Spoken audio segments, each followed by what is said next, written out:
So, Cruz, can you introduce yourself for the audience? Yes, sir. Absolutely. My name is Cruz Romero. I am a physical therapist by training, also a strength and conditioning coach. And I currently, right now, work for the Portland Trailblazers as a physical therapist and sports scientist, going into my third season with the Blazers. And let's see, before that, I was at Exos in Arizona for 4.5, 5 years. I worked with, I think you've had, John Barlow on here, Yeah, yeah. Keegan and Victor Hall. Yeah, I worked with all of them for a little while. That was a really, really great time. Shout out to those guys. They're, had a massive impact on my career and my learning and all of that. So really, really great dudes. So yeah, right now I'd say that, my role with the Blazers primarily entails um, day-to-day management, you know, with on more on the medical side, and then, managing rehabs as they come up, as injuries come up throughout the season. And then my sports science role is primarily kind of on the medical side of things. So we have other staff members that, will do things that involve a lot of the performance side of things as well. So, we work together to, you know, put our put all that information together.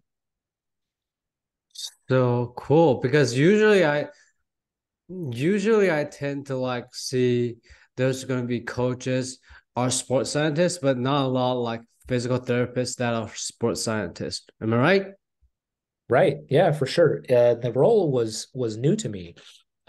Previously, it was, a hybrid role, and that's kind of the way that it was when I first got there. But, we hired other individuals that, had a little bit more sports science experience than I did, and they've just been, really great to learn from. Certainly a learning experience for me, but, we are continuing to learn and grow every day, man. It's a fun process for sure to learn the sports science side. Cool. So Yeah. can we discuss a little bit about uh like you mentioned, you basically work on the medicine side of sports science. Can you introduce it a little bit? Yeah, absolutely. So, when you think about sports science, you think about the normal strength and conditioning, and rehab is, in my opinion, the same as strength and conditioning. It's just on a lower level of function, or, helping athletes and clients, et cetera, return to that level of function. And what's really great is sports science just is like a whole nother part of the piece of the puzzle, that helps you get information and understand the whole picture, the greater picture. So, with that said, my role utilizes kind of helps guide our team in utilizing our technologies to help our athletes, from not so much a performance profiling because we have other staff members that do that, but neuromuscular fatigue monitoring and injury and rehab testing and baseline testing as well. And so, how do we measure things like, range of motion and isolated strength and proprioception and coordination and all of these, important qualities that underpin performance, right? Or are just at a, lower level of function, really, right? But are still incredibly important and an important piece of the puzzle. So, my role, like in some of the technologies, would include things like isokinetic testing, dynamometry, um, certain tools that we use for range of motion, and then technology called Delos. A lot of people are familiar with it. It's basically just like a uh, postural proprioceptive type of technology. It's a kind of fancy way to measure balance and control of the lower leg and ankle complex. But it's really not just that. It's really the whole unit working together, because it takes posture into account as well. So yeah, we utilize all these technologies. I'm sure a lot of other teams in the NBA and outside of the NBA and professional sports as well in the US use these technologies to help their athletes. Cool. So are you like, since you're more on the medicine side of like sports science, are you like, do you guys use force plate a lot? Yeah, yeah, for sure. Sorry, yeah, that's one that I didn't mention, Yeah. but yes, absolutely. And our force plate testing is a huge piece of our again, performance profiling, neuromuscular fatigue profiling, injury, kind of risk profiling and management for injuries and return to play processes. Well, so is it the same test you're gonna do like counter movement jump and squat jump? For sure. Yep. So, there's really what's great about force plates. If you want to get into that discussion, I'll just kind of jump in there. Is it can be used for a variety of different reasons, right? Ultimately, what you have to figure out is, the force cells are there, right? It just force is force. It's going to measure whatever you're doing on the force plate, right? And so really what matters is, what is your goal, and what protocol are you going to utilize in order to standardize that process. So there are counter movement jumps, there's squat jumps. We do single leg. We have 3D force plates as well, so we can do kind of like a lateral skater jump for lateral drive, which is important for basketball players. A lot of fancy math goes into that I'm not 100% up on just yet, but learning that process as well. All the way even to, single leg balance you can measure on isometric strength you can measure. That's a huge piece of what we use our force plates for as well. So yeah, and then I think again the important thing is just understanding the context, understanding what the metrics mean, and understanding how to use them and interpret them. Great, great. So is there like performance coaches or strength and conditioning coaches like me? We're probably gonna look at like uh propulsive impulse or like mean force, Mm-hmm. that kind of stuff. As a physical therapist, like what kind of metrics are you're gonna dive into?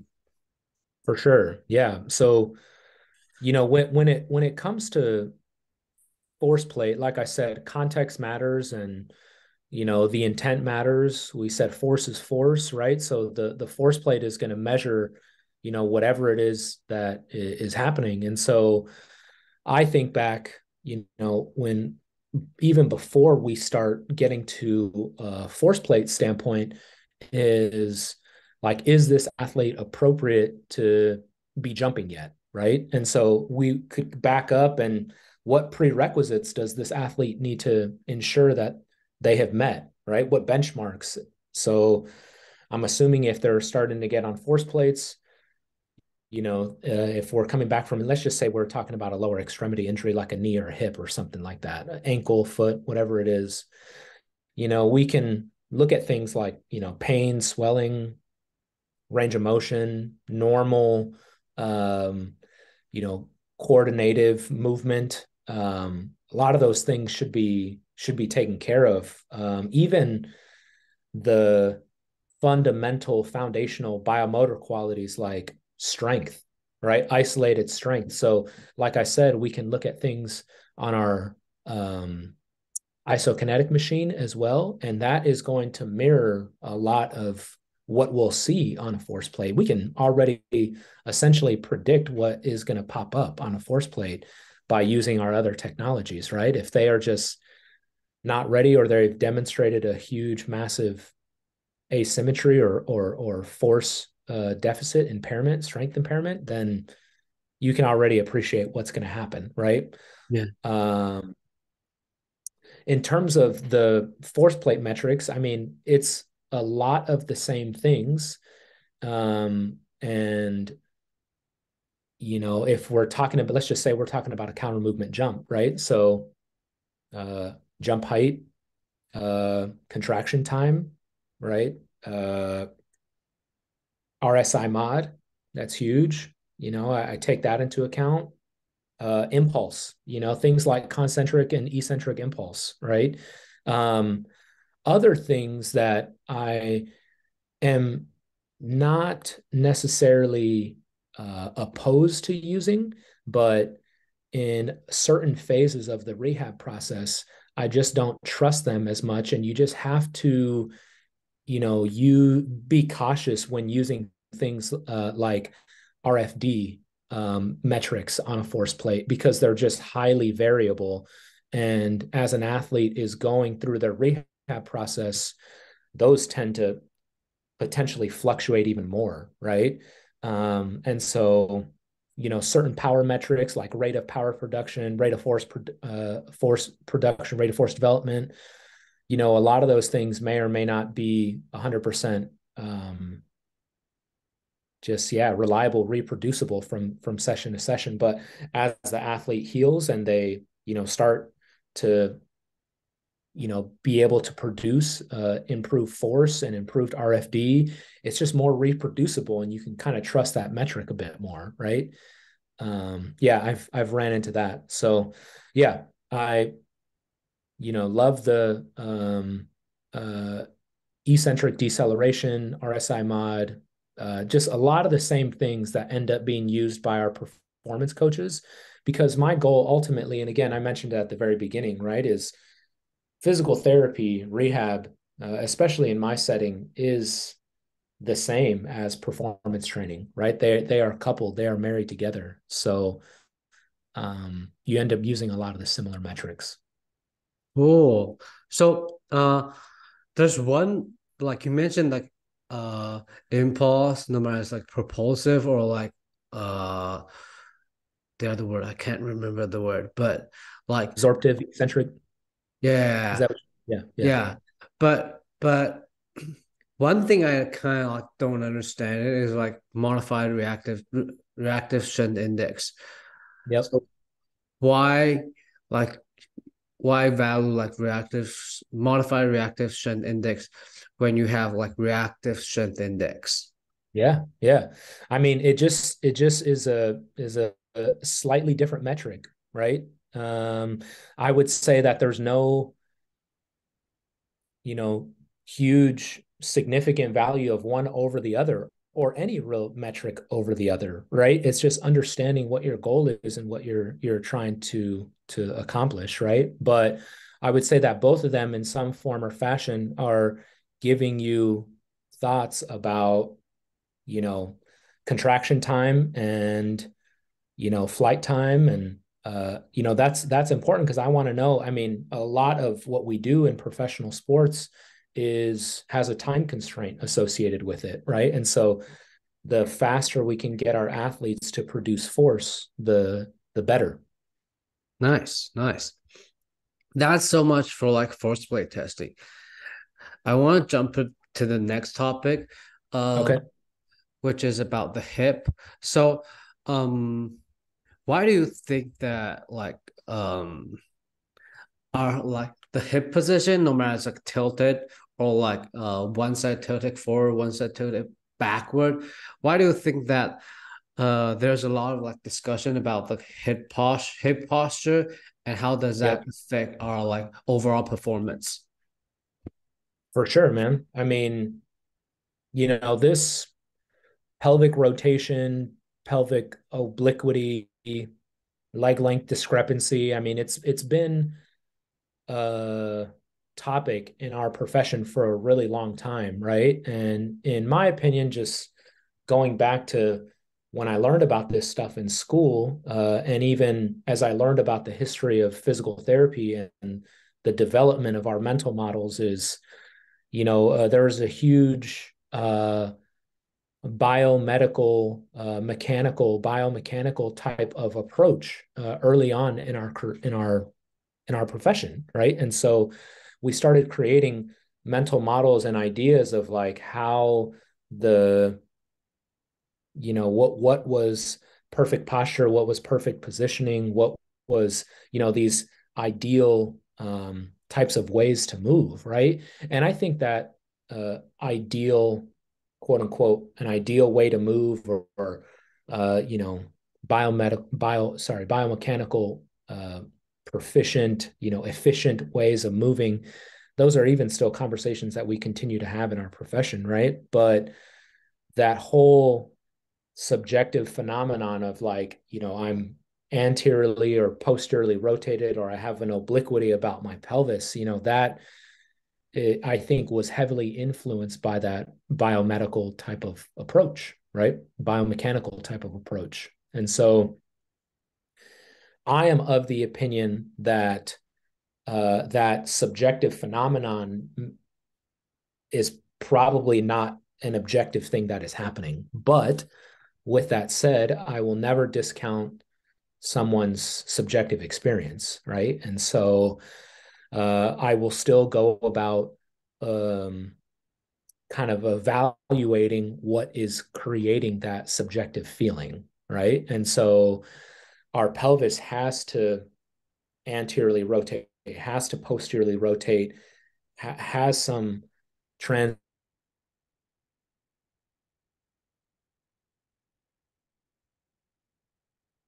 are doing athletic type of movements. And so, it just has to move in those positions. And so, okay, then we start having the conversation, why does that happen then, right? Like, what is that? And it could be changes in relative stiffness. It could be neural drive to certain muscles that may create that feeling on one side and maybe not necessarily the other side, and gives you the sensation that, yeah, I'm rotated, right? Or, hey, I need to be realigned, and I just don't necessarily subscribe to that. To that. Sorry, I'm getting a light here in my room. Let me No worries, no worries. close my curtain really quick. Cool. Does that make sense? Hopefully that makes sense.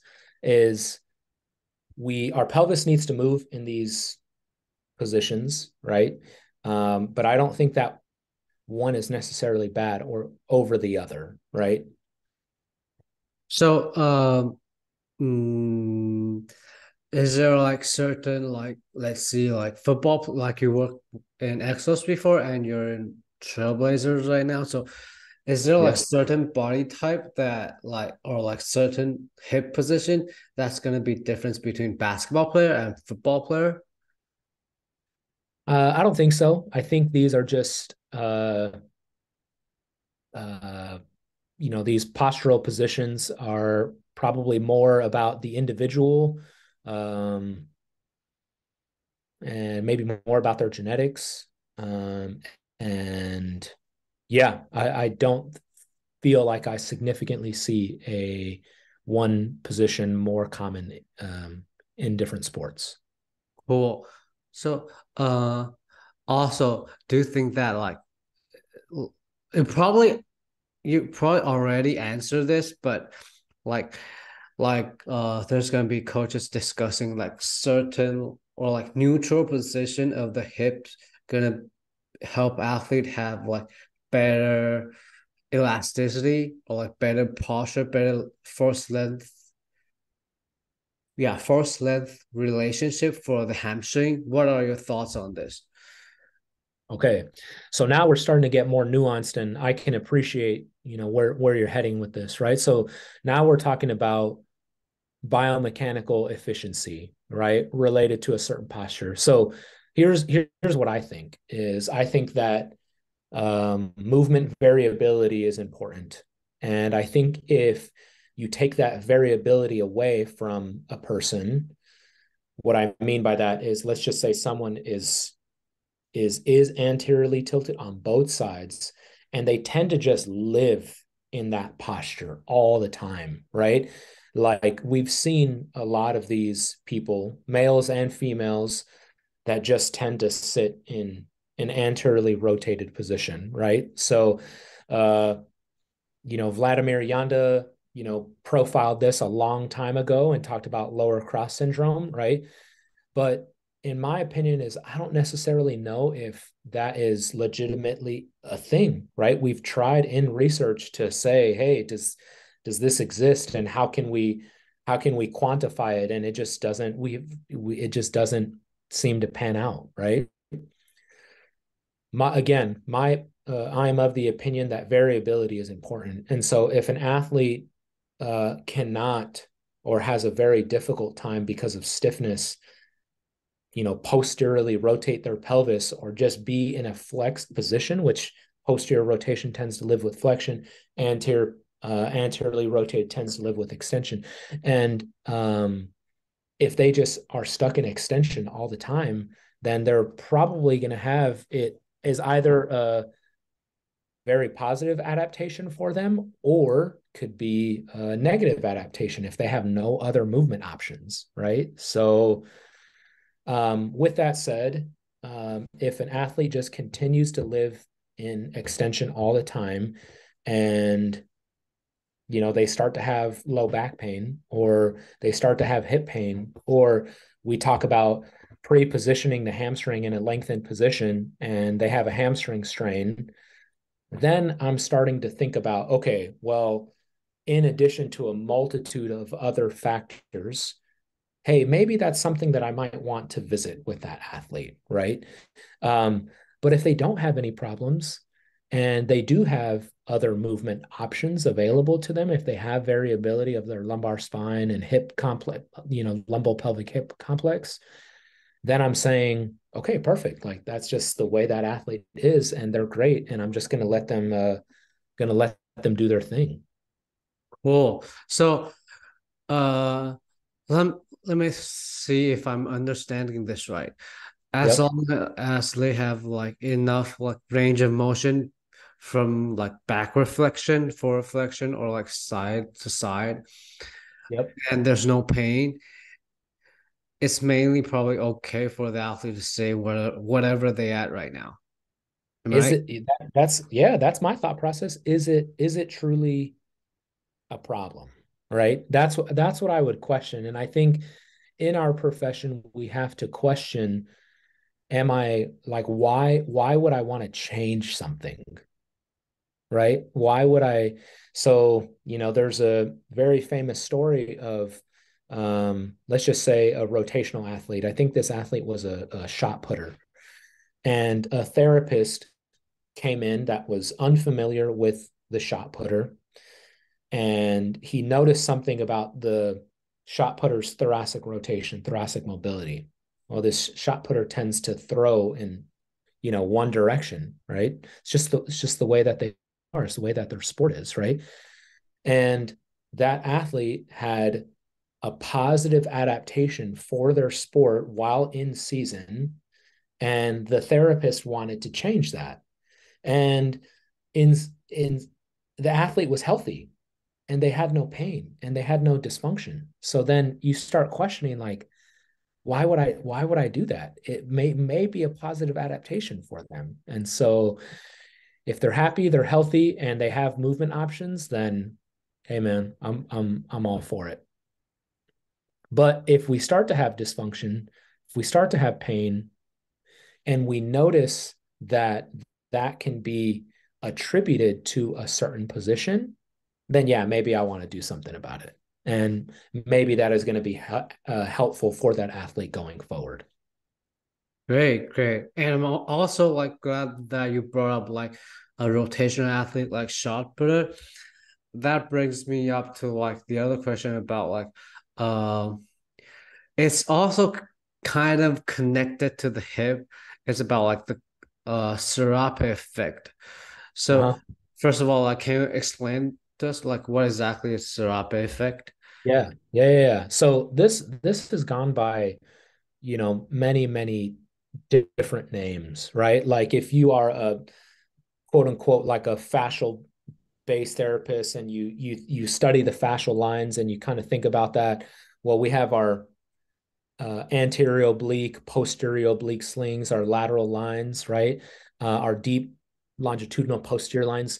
We have all of these different fascial planes that support movement and support, just our body from a, functional movement standpoint, right?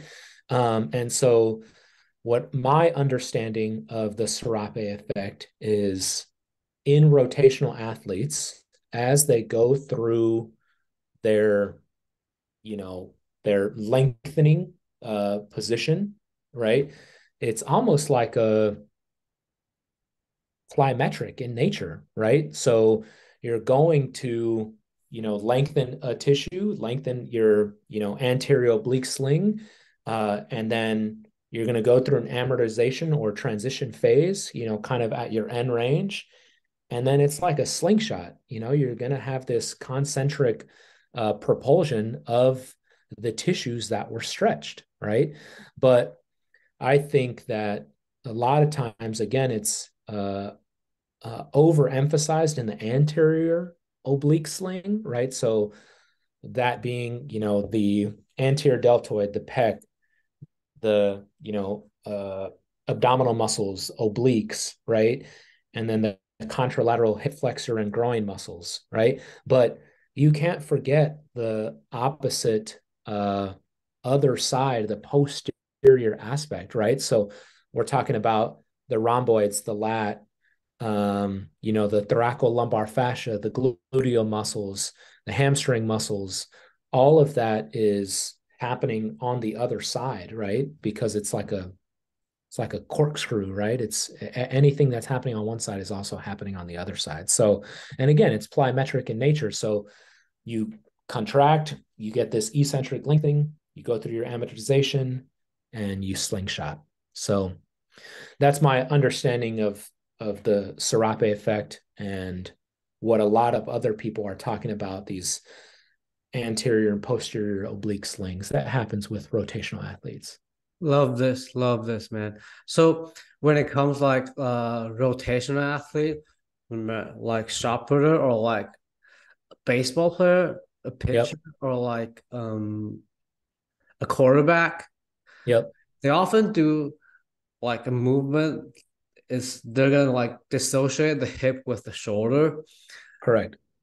Is that real? I mean, is that a thing that like you mentioned is mainly like stretch training cycle, or is that a thing that you think we should do it? Yeah. So my thoughts are it is a full body coordinated movement that has to start from the ground, right? We generate force. And if we did not have the ground, then I mean, try to throw, 60, 70 yards, right? On ice. You just do not have a stable foundation. You don't have a stable base. So the lumbopelvic hip disassociation through the, compared to the upper body, it is an important thing that starts that stretch, but you have to have the ground. You have to have a stable base. Otherwise, you cannot go through that hip flipping motion. And then, like we're talking about, maybe an upper extremity athlete starts from the ground, you build force, your hips flip, you have this disassociation, but eventually it comes back around and it's like a whip, right? So it whips through the upper extremity. So all that to say, think about the feet. Think about, I mean, there's been conversations in the PT circles about, anterior shoulder pain, and the person has a big toe injury or ingrown toenail on the opposite side, right? So if there's anywhere along the chain that is having some sort of dysfunction, then that is going to be expressed in the end result. Like I just talked about a second ago, right? the athlete needs to have variability. They need to have movement options available. And when we take that away from them, let's just say there's a lumbar spine problem, ask a pitcher the last time they had a lumbar spine problem or a thoracic spine problem, and they're going to really remember it because it messes everything up. Any athlete for that matter is a rotational athlete. Any athlete that runs and jumps and, has a change of direction nature about their sport, they're going to remember the last time they had a lumbar spine problem because it's terrible. It messes everything up. So Nice. So, however, I want to kind of link this to the hip we discussed before. Like, there's, like you mentioned, there's going to be like different from like the hip gonna be have like forward flexion range of motion, backward flexion range of motion. But let's say want to go back to what if they're like the hip isn't like neutral for these athletes, and it's probably gonna affect the length tension relationship for the upper body or for the core. So since the length tension relationship is already like not opposite, or yeah, optimal. yeah, how Optimal. how would you like how how would you know that is there a dysfunction for like certain muscle or like certain joint or not? Yeah. I think I understand what you're saying. So in part of my evaluation process with an athlete, I go about examining from a full body standpoint, like where might there be some joint mobility or tissue extensibility type of dysfunctions, right?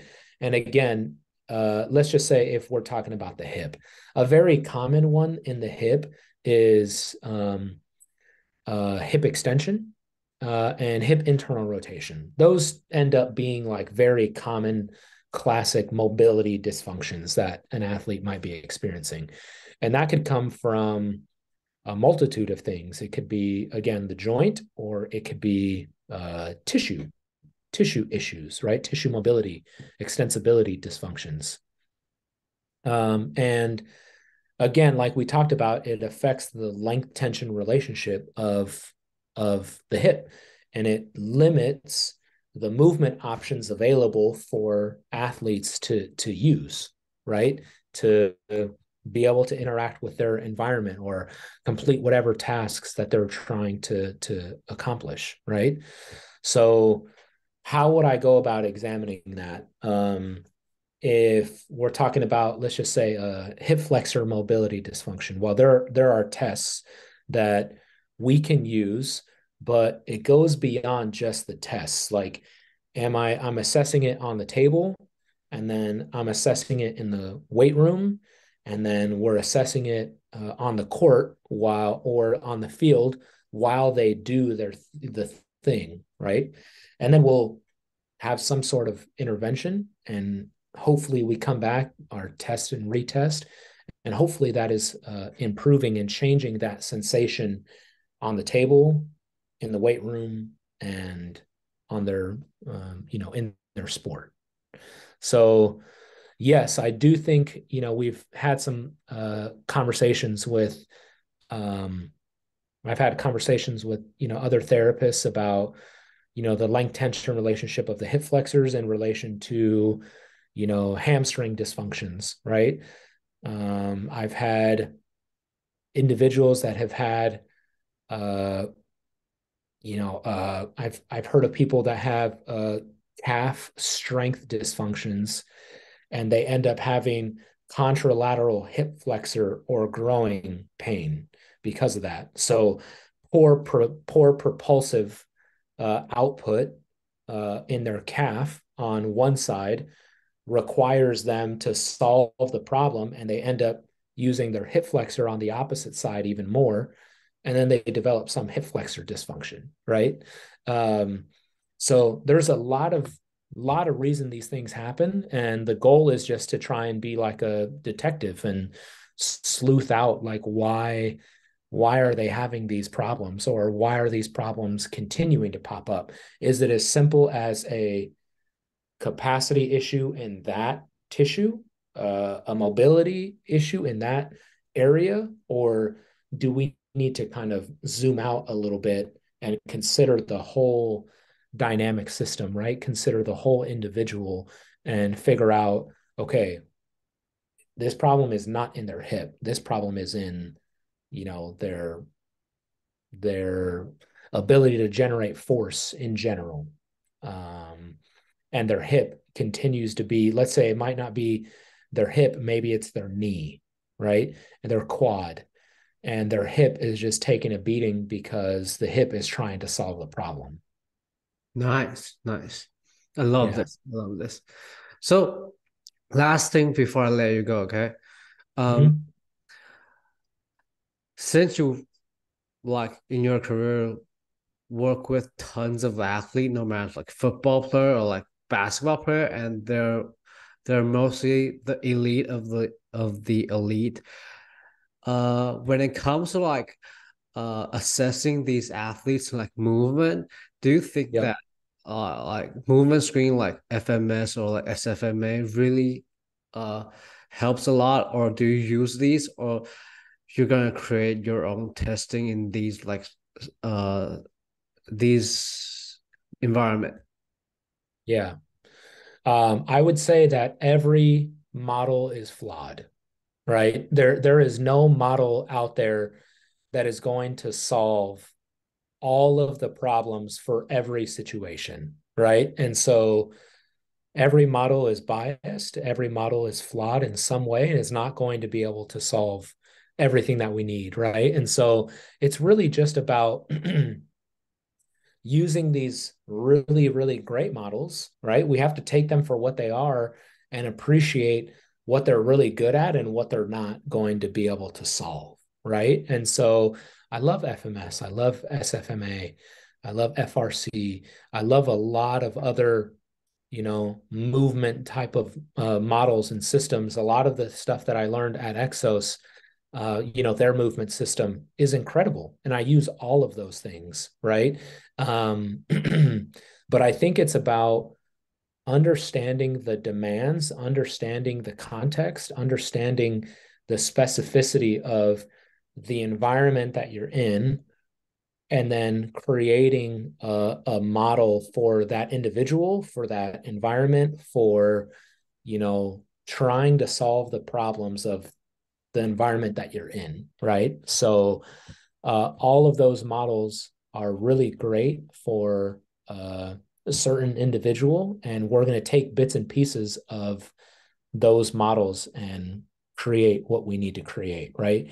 Even in a rehab or treatment type of situation, there may be certain things that I pull from, but each rehab, each individual is different, and I need to, I need to understand that, and I need to take that into account and have an individualized approach. So hopefully that makes sense. I'm not bashing any one model. I think all of them are really great, man, and a lot of them put the individuals that create these models put a lot of time and effort into them, and I think they're really, really great. So great, man, great.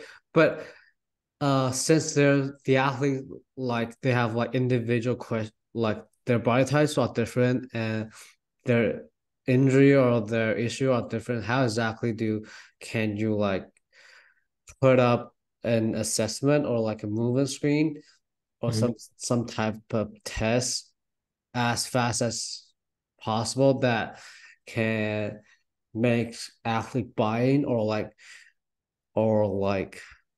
to find out the problem as soon as possible? For sure.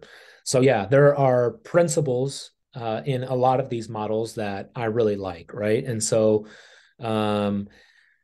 if we're talking about a preseason screen, yes, that is something that we have created, and it's laid out And yeah, we do it with all of our athletes, right? And it has components of a lot of different systems and models, right? That we've laid out. If we're talking about an injury and an athlete is, we need quick information and an athlete is injured, then yeah, that just kind of goes back to my physical therapy training and going through my stepwise fashion of like trying to figure out what is going on with that athlete, involves a lot of different components, but what range of motion, strength, movement assessments, right? Special testing if I feel like that is important for the athlete at the time. And that just is all, a part of my training. But it also includes, like we talked about earlier, all of the technology that we have at our disposal as well. And so we're talking about things like isokinetic testing, the Delos testing, the force plates, the dynamometers, and using all of those to solve the problem, right? You mentioned a really important word, and if we have time, I want to talk. You talked about athlete buy-in, right? So athlete buy-in starts with trust and a relationship, right? And all of our methods and principles and all of that, it really doesn't mean much unless we have that relationship and we build trust over time with the athlete, right? There's ways that we can investigate and methods that we can put into place in order to solve the athlete's problems that they're experiencing. But if we don't have the athlete buy-in, if we don't have trust, if we don't have a relationship, then we're not really going to get anywhere, right, with those methods. So yeah. Couldn't agree more. Couldn't agree more. Love this. So that's kind of like all the question I have for you today. So for Okay. those who are interested in what we are talking about today, where can they reach out to you? Yeah, for sure. So I'm on Instagram, Twitter. It's kind of all the same handle. Cruz Romero 602. So my first and last name 602. Area code from Arizona, where I'm from. And yeah, my email too, I can give that, Cruz Romero DPT at gmail.com. So happy to answer any questions, talk more about things that I talked about. And if I misspoke on certain things, happy to clarify with you or with other people. We're all just trying to figure out this health and performance world, and yeah, it's great having these sorts of conversations with people to, talk back and forth and challenge each other's thought process. So Nice. Appreciate that, man. yeah, man, absolutely. Thank you. Thank you for doing this and kind of putting this on, and all the great people you've had on your podcast. I've listened to I've listened to people that I've known for sure, and learned a thing or two from other people. So Whoa, it's been, which one do you like the most? yeah, like I said, I've listened to John Barlow's, I've listened to Victor Hall's, I've listened to Keegan's. So definitely those guys. Yeah, they've been great. And like I said, they've been incredibly influential in my career. So Great. Appreciate it. yeah, keep going, man. You're doing awesome.